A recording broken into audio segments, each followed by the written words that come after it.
Olá pessoal, é com muita satisfação que a gente começa o nosso primeiro programa Equipa Dicas. São vídeos curtos que a gente vai estar trazendo temas de tecnologia para a área da saúde, especificações de equipamentos, pontos de atenção, dimensionamento e uma série de coisas interessantes para ajudar você na escolha do melhor equipamento para a sua instituição. Toca a vinheta!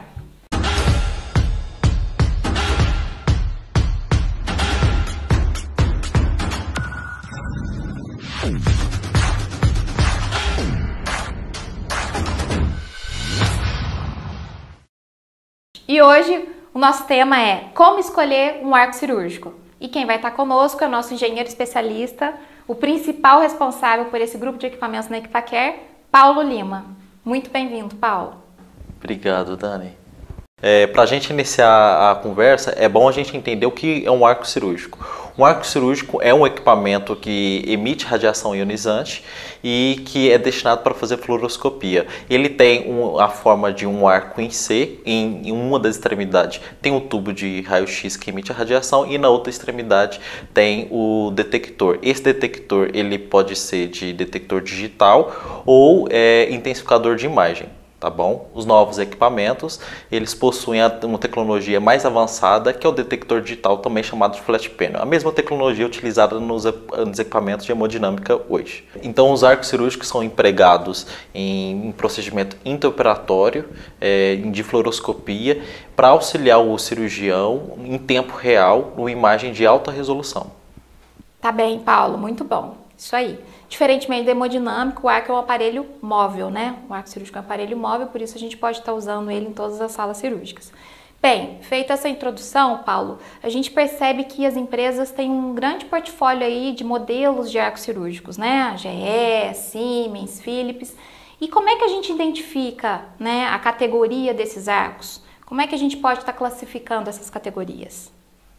Bem, as categorias do arco cirúrgico, a gente hoje divide na Equipacare em 4 níveis, tá? Então, dentro do portfólio das empresas, a gente pega os equipamentos de entrada, os equipamentos mais simples, e a gente chama eles de nível 1.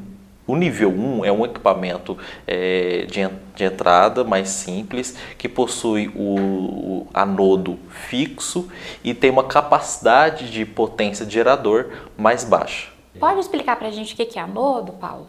Anodo é um acessório, um material que está dentro do tubo de raio-x e que ele auxilia na emissão de radiação. Isso, que é o coração do equipamento, né? É o tubo que emite radiação ionizante, né? Então, por isso que é um elemento bastante importante ser avaliado. Isso mesmo. Então, o arco cirúrgico, nesses equipamentos de nível 1, o arco cirúrgico a gente tem o detector ainda de intensificador de imagem. Né? A gente vai ter nas plataformas mais avançadas um detector mais avançado, que é o chamado de flat panel. Mas no nível 1 e nível 2, que a gente vai falar logo após, ele ainda é de intensificador de imagem. Ele é destinado principalmente para fazer procedimentos mais simples, como ortopedia, que eu não preciso de uma resolução de estruturas moles, mas eu preciso de uma boa resolução para estruturas mais fixas, mais espessas, mais duras, por exemplo, o osso. Sim. Tá? O nível 2 é ainda na mesma categoria do nível 1, só que a gente diferencia porque ele tem softwares e ele tem recursos destinados para fazer vasculatura periférica. A gente chama esse recurso de software de subtração e software de WordMap. Tá? Então, mas ele ainda não tem a potência necessária para fazer um vascular completo. Então ele vai ser destinado para vascular periférico. Periférico, são os membros, né? As pernas, os braços. Endovascular, aí já precisa de um arco mais potente. Isso. Aí a gente entra no nível 3. O nível 3 já tem um pulo grande de tecnologia. Né? O nível 3 a gente já tem um anodo lá no tubo, que ele é giratório. E o que isso significa? Isso vai dar maior capacidade térmica para o tubo. Se o tubo tem maior capacidade térmica, o que isso vai significar? Ele vai conseguir operar em um maior número de tempo em fluoroscopia. E por que é importante o tubo ter uma maior capacidade térmica, Paulo? Porque ele vai conseguir emitir uma radiação maior durante um número maior de tempo. E isso em procedimentos complexos é muito importante, Por quê? Porque um procedimento complexo pode demorar horas, em horas com um tubo em alta dose. Exatamente. E também porque na produção da radiação ionizante, 99% é calor, Joule. Então, por isso também a gente precisa ter uma boa capacidade de armazenamento térmico. Exatamente. Então, o tubo, tendo um tubo um tubo mais potente, com capacidade calorífica maior, para procedimentos avançados, isso é essencial. Além disso, a potência de gerador do arco cirúrgico de nível 3, ela é muito superior ao arco de nível 2 e o arco de nível 1. Pode passar para a gente uma ideia desse? O arco de nível 1 e 2, a potência de gerador é de 2 a 3 kW. Já na potência do nível 3, é na faixa de 12 a 15 kW, ou seja, tem uma grande diferença. Exatamente. Mais do que o quíntuplo, né? Isso mesmo. Então, isso vai significar que eu vou conseguir emitir mais dose. Quanto maior potência, mais dose eu vou conseguir emitir pelo equipamento. E maior tempo de fluoroscopia contínua o equipamento vai permitir. Isso, exatamente. Por que eu vou precisar de maior dose nesses equipamentos mais avançados? Porque a minha região de interesse é mais espessa, que é a região do tórax e a região abdominal. São regiões espessas que têm bastante estrutura. São estruturas que eu vou precisar de maior dose para ter uma resolução de imagem melhor. Então, quanto maior a dose, maior vai ser a qualidade de imagem nessas regiões espessas. Por isso que esses equipamentos são destinados para fazer procedimentos mais avançados. Endovasculares, né? Endovascular. Na verdade, endovascular é a palavra-chave para escolha do nível 1 e 2 para o nível 3.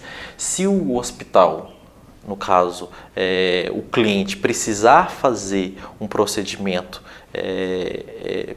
precisar escolher um arco cirúrgico, ele deve perguntar: eu vou fazer procedimento endovascular? Se a resposta for sim, muito provavelmente o de nível 3 vai ser a melhor escolha para esse cliente, para essa instituição. Perfeito. Tá? E seguindo para o nível 4, Paulo? O nível 4 é uma tecnologia que está sendo implementada agora no mercado, que é o que a gente chama de... que tem a capacidade de fazer aquisição 3D. Né? E esses são equipamentos que não tem no portfólio de todas as empresas. As principais que tem hoje é a Siemens e a Zien. Por que isso é interessante? Isso é interessante para algumas aplicações que eu vou ter que confirmar o posicionamento de algum acessório. No caso, tem um bom exemplo que é procedimento de coluna, que eu vou implementar algum parafuso, alguns pinos, e a implementação correta é fundamental para um pré-operatório bem definido. O sucesso da cirurgia está totalmente envolvido com o bom posicionamento desses com elementos. O bom posicionamento do pino e do parafuso. Em casos que a gente não tem um arco cirúrgico que faça aquisição 3D, esse posicionamento ele vai ser conferido na tomografia depois que o paciente já estiver fechado. Né? Fechado, levou o paciente para a UTI e ele vai fazer a conferência na tomografia. Se a gente tiver um equipamento que faça a aquisição 3D, a gente já consegue verificar o posicionamento com o paciente aberto. Caso precise fazer alguma readequação, a gente faz com o paciente ainda em mesa. Ou seja, você evita ter que reabrir o paciente. Isso é muito bom. Evita retrabalho. Evita gasto de recurso do hospital. Isso é muito importante. E a gente sempre apresenta para os nossos clientes esses níveis para estar facilitando a etapa que a gente chama aqui na Equipaquer de triagem. Ou seja, é a gente entender quais são as necessidades do corpo clínico, do corpo assistencial, para adequar o nível de sofisticação adequado para o equipamento e dessa forma fazer uma boa escolha, tá? Bom, seguindo aqui nos questionamentos, a gente falou sobre como especificar, né, o nível de sofisticação tecnológica. Agora, quais outros parâmetros, Paulo, que é importante a gente considerar no estudo sobre o arco cirúrgico para a gente estar apresentando aos nossos clientes as recomendações? Além da gente entender a necessidade de aplicação, quais outros parâmetros é interessante a gente estudar. Para a gente fazer uma avaliação completa do arco, a gente faz uma avaliação técnica, financeira, levando várias informações em consideração. Mas levando em consideração as principais, a gente pode ressaltar o TCO, que é o custo total de propriedade desse equipamento em 10 anos. E para esse cálculo a gente leva em consideração o custo de aquisição do equipamento, o custo de manutenção desse equipamento e reposição de peças. Por que isso é importante? Porque um arco pode custar mais caro na aquisição e em 10 anos ele custar mais caro porque a manutenção desse equipamento tem um custo maior. Tá? Além disso, parâmetros técnicos que a gente tem que levar em consideração é a capacidade térmica do tubo, que isso vai ditar o quanto o equipamento vai operar ininterruptamente,